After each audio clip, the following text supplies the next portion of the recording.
Hello there and welcome to my channel Simply Stocks, and today I'm going to talk about KPR MILLS, which is looking attractive at these levels even after a subdued Q2 numbers.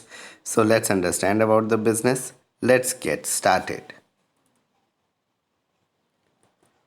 First of all, a disclaimer that this is not a stock recommendation. People taking any position to any share that I talk about should do that with their own due diligence and research, and I'm not in favor or against any company that I talk about.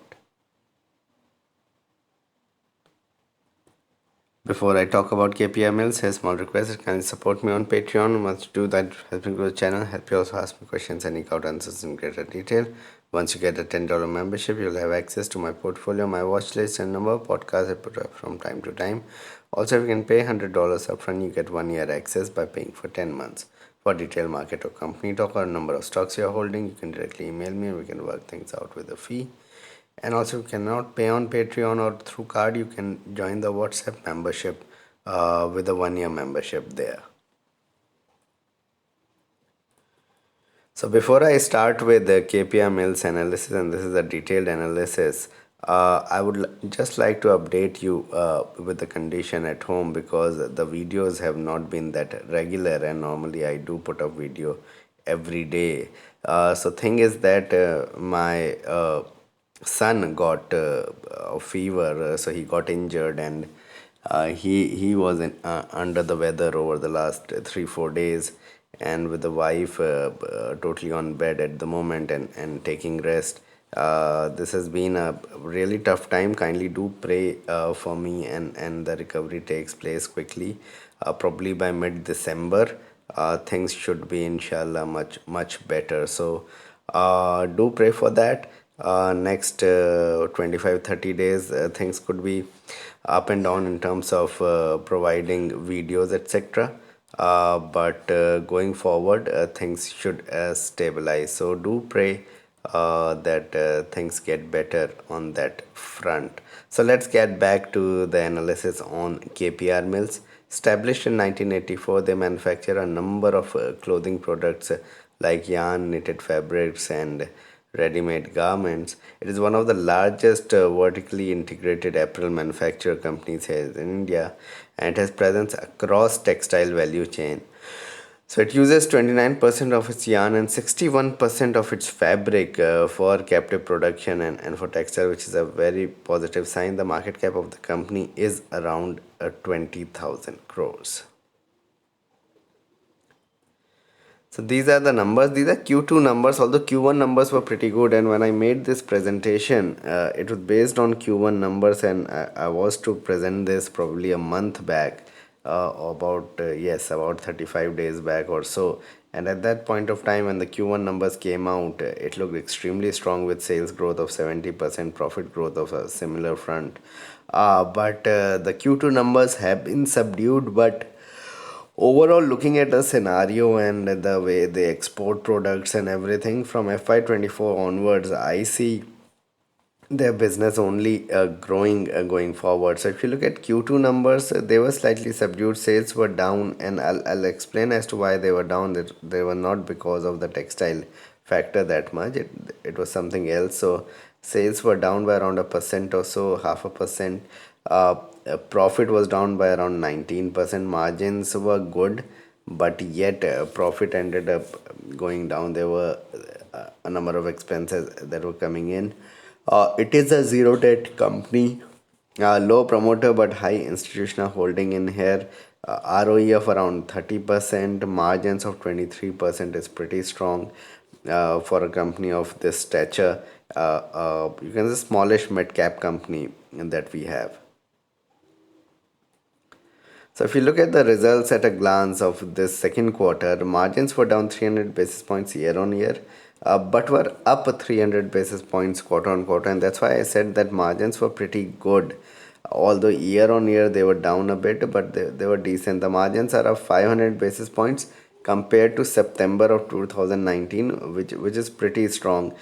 So in a very competitive environment, a sales growth of over 50% from 2019 means that the company is doing pretty well in a very competitive environment, and reserves has also increased over time. Over the last 4 years, they have doubled.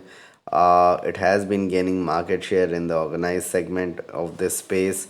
And remember that the textile as a segment has been uh, under the cosh because of it being heavily, you can say, monopolized through unorganized sector. But now organized sector is getting into and eating into the, you can say, market share of the unorganized one.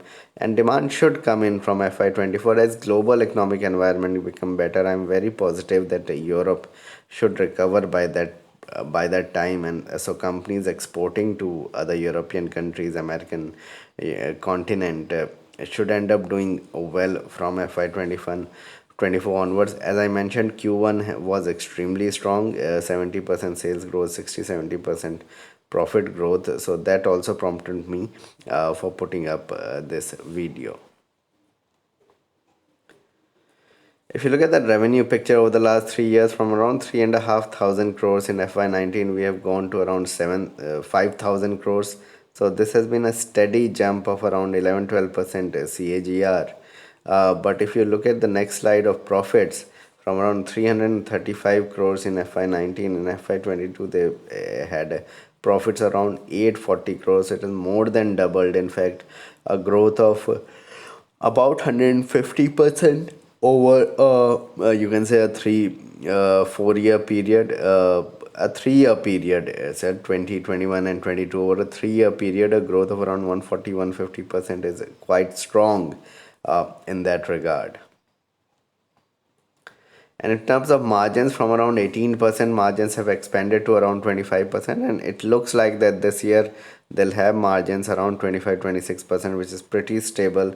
And this is a good 700 basis points jump on the margins front. So the company is doing well on all fronts. It's just that their textile business abroad should start doing extremely well, and they'll have totally different numbers coming through, hopefully from FY24 onwards.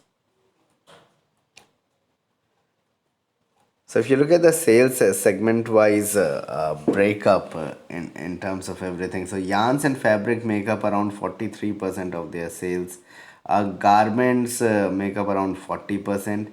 Now this segment of sugar is pretty interesting. It has around 13%, you can say, share in terms of revenue for the company, and this is where the dent was made. So in the next slide I'll explain that, but the major dent came in the sugar segment, and you need to understand that sugar as a space is a very cyclical sector. So hopefully December and March, and it is always you can say seen that December and March ends up being the best you can say months or the quarters for the sugar segment. So hopefully that will come back big time. Other segments you can say contribute around 4%. So if you see here, now this is the growth that I mentioned from the June numbers. So I didn't take September numbers, I will ignore that. But June 23, in the first quarter, they had a textile segment growth of around 63%, sugar segment growth of around 155%. Others also grew by around 2.6 times or 1.6 times, 260%. So there was a sharp dip in September of over 70% in sales in sugar, and margins for sugar went into deep red. The margins were around negative 300% or something like that in September, and for textile was negative compared to pretty decent positive margins for both in the June quarter. So that was the major reason as to why the numbers have not looked that good.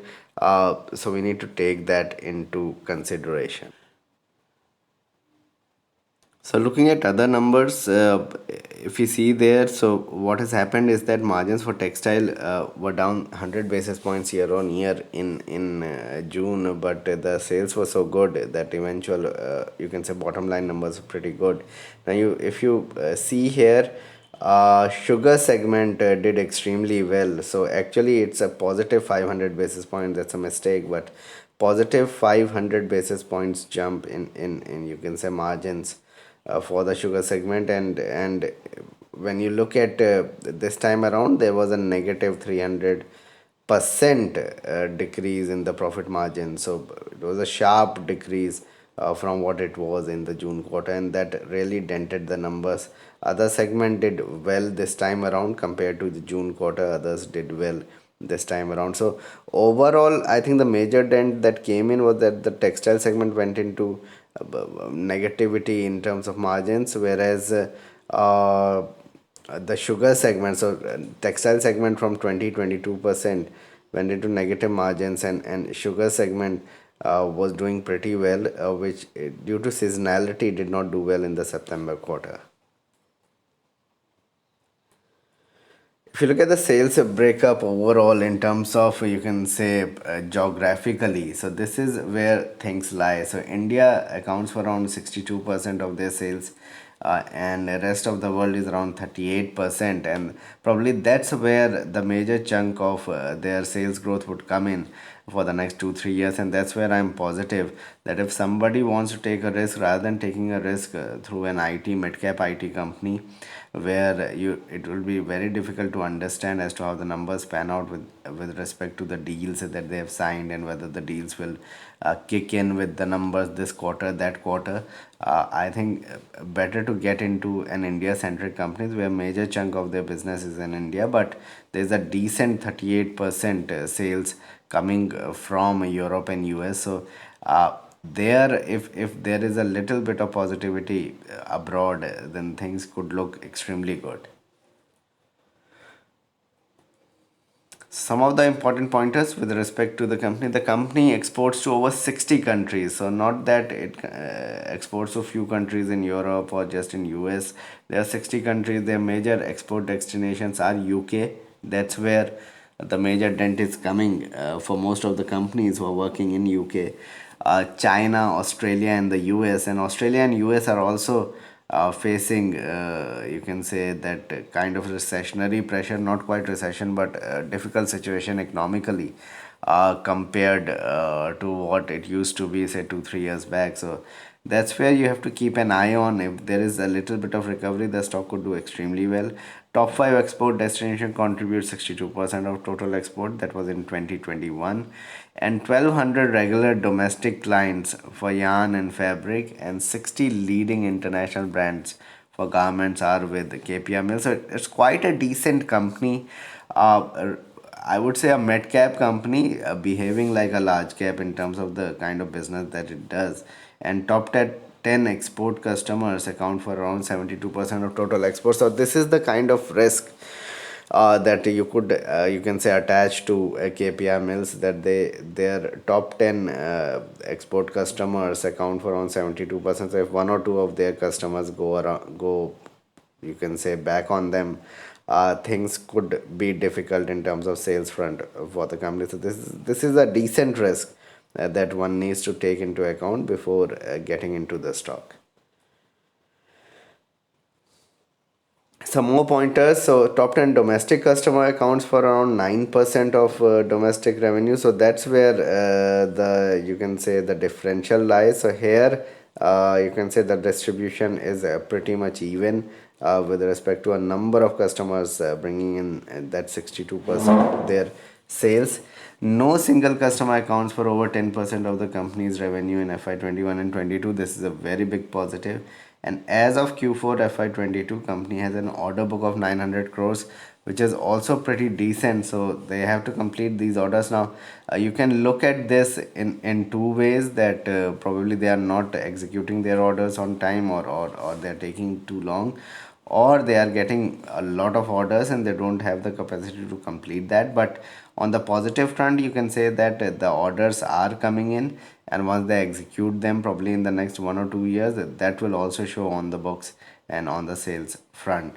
So company owns 15 manufacturing units located in Tamil Nadu, Karnataka, and Ethiopia as well, and it is one of the largest apparel manufacturers in India, with a capacity of 105 million knitted garments. So company did a buyback at 805 rupees of around 7.7% of the equity in April.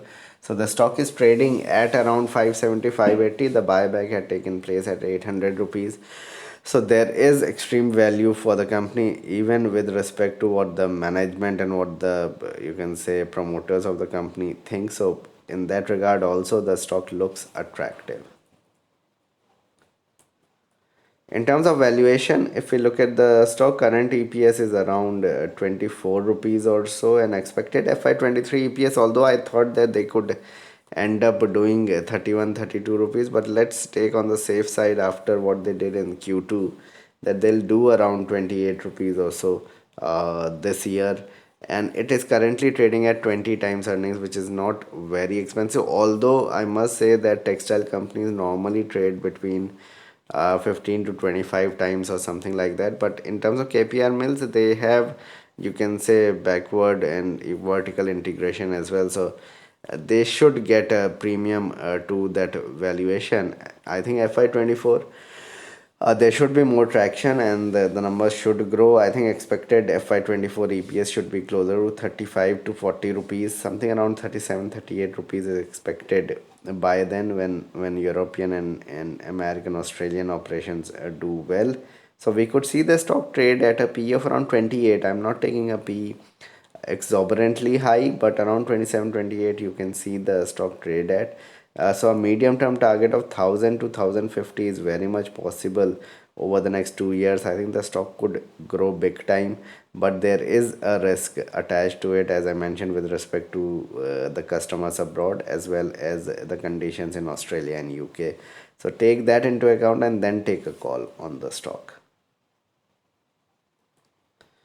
In terms of technicals, there is strong support around the 500 region. So the stock did move up, I think, just recently by around 3-4%.